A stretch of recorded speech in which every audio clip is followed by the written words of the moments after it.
Hello everyone and welcome back to my channel. I'm Minxie, and for today's video I am working on Sasha's yard.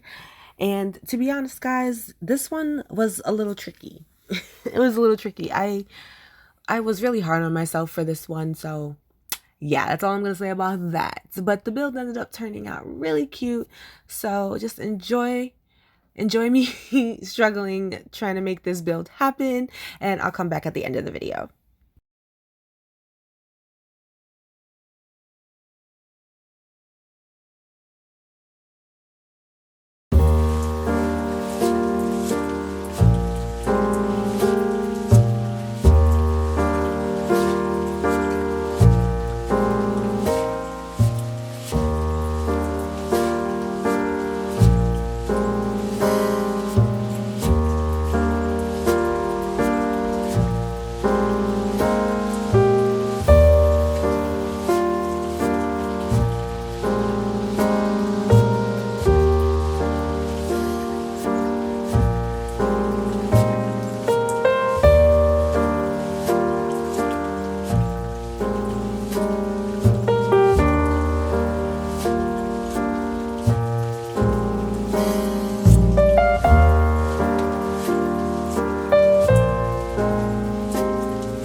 Okay, everyone. So I stopped recording because I was having the hardest time with this yard. I don't know why. I think I was just off my game a little bit, but I ended up just decorating over the course of like 2 days off camera because I just could not figure out what I wanted to do. So here's what I came up with. So I already isolated Sasha's house. I have these cute little picture frame of him and these flowers. I cannot remember for the life of me if I did film this part, but if I did, this is what I this is where I left off. Um I put down this wooden bridge, and if you come over here, there's just a little mush table that I had in my storage that I never used, and I decided to use it for here. I'm just trying to get rid of a lot of stuff that I have. I moved a lot of the flowers that were on my island to the beaches, and I have to clean that up because I don't think I'm going to be decorating the beaches for this island. I don't think I have enough time, so I'm not going to. I put a glowing moss pond and my favorite little tiny mushroom platform, and I found this cute little lace rug custom code. I can't remember who I found it from. For the life of me, I can't. I'm so sorry. But when I find it, I'll add it to the description later. I threw down some ruined pillars and decided to put some gyroids on top because they're so cute and they talk to each other. Oh, look at Goldie sitting here enjoying the Mama, Papa Bear, and Baby Bear board game session. I hope she's winning. Um, Over here, I decided to give Sasha a little picnic. Oh my goodness, a little garden area with some pumpkins, some carrots, and some sugar cane. I have an empty spot here that I have to fill in, but I don't know what I'm gonna put here. And I'm just gonna leave that the way it is for now. I'll probably just throw in a like a little I don't know, like a glowing moss section. I think I can fit a tree here. I don't know yet though. But over here I put a crafting station, just a little one. Like, guys, when I tell you I had no idea what to do, I literally had no idea what to do. I threw down a daisy parasol and a glowing moss balloon and some more butterfly bug models, a giant vine, and I put these two hardwood trees here. I thought it would look really pretty. I threw down a pergola um, that goes to Marshall's yard, which I thought was really cute. So overall, I think I did a pretty good job like filling in the space. Um, but yeah, I always have the hardest time, especially towards the final builds of my island. Like I have no idea what I'm gonna do. But overall, I think it looks really cute and I am really happy with it. Like I don't know. I feel like I'm just being really hard on myself right now. I just wasn't happy. And I'm still not happy. I guess I am a bit of a perfectionist. When I start something, I want to do it right. But there's no right way to do a build. Like there's no right way. Like this is how I like it. So this is what I'm going to do, right? There's really no way for me to make this look absolutely perfect. It's my island, so if I say it's perfect, then it's perfect. Um yeah, so oh goodness, I feel like I'm just being extra hard on myself and just I'm having one of those days. It's just one of those days, and that's fine. We are gonna have one of these days. Oh my god! And if this freaking camera will agree with me, um, yeah, just gonna take some more picky pics because I need to post on my Insta. Why is it doing that? It's just like not letting me do what I want, and I don't understand. And I'm keeping all of this in this video because this camera is being ridiculous. Okay, I guess that shot's okay. I'll be over here. Yeah, that's cute. I don't need that picture. Well, anyway, guys, I hope you enjoyed the video. I hope you like what I came up with. I need to stop being so hard on myself because I am actually really happy with this. So, thank you guys so much for watching. Let me know what you think I should do next. The next house I'm going to be doing is Goldie's, and that is the final villager home. And I can't wait to do that. If you look in the corner of my map, I have a whole bunch of empty space and I kind of want to fill it in with water. So I have to put Goldie's house somewhere and then the campsite, and then I have to work on my house. So we're right there. 3 more builds and this island is complete. So I am so excited to film the island tour. I can't wait for you guys to see what I came up with. Thank you guys for hanging out with me today, and I will see you guys next time. Bye.